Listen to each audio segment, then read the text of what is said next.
Serra Gaztiak Armendia naiz ni, aurtengo uda ikastaroetan mintzolak antolatutakoan arituko naiz hizlari eta solaskide.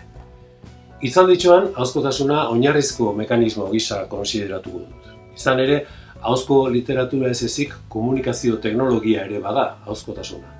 Gurea bezalako jendarteetan komunikazio teknologiarik garrantzitsuena gainera. Eskola galdiz, idatzizkoari ematen dio lehentasuna. Horrek hainbat ondorio gaiztu ditu eta gaiztuetan gaiztuena hauxe.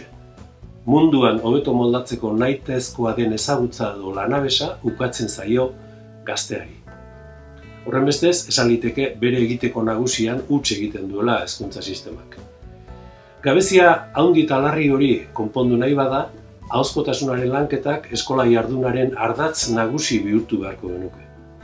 Baina ikaslei ahoz jarduteko baimena ematea ez da nahikoa. Horrez gain, ahoz modu eraginkorrean jarduteko bideak eskaini behar dizkie eskola gaztei. Hori lortzeko zer egin litekeen azaltzea da hain zuzen nire hitzaldiaren helburua. Gazteak, eskola eta ahozkotasuna. Erabateko konponbiderik ez, baina espero dut aurrerantzean alor horretan nahitaez egin beharreko hausnarketarako agimutur egoki batzuk behintzat aterako ditugula, denon artean noski.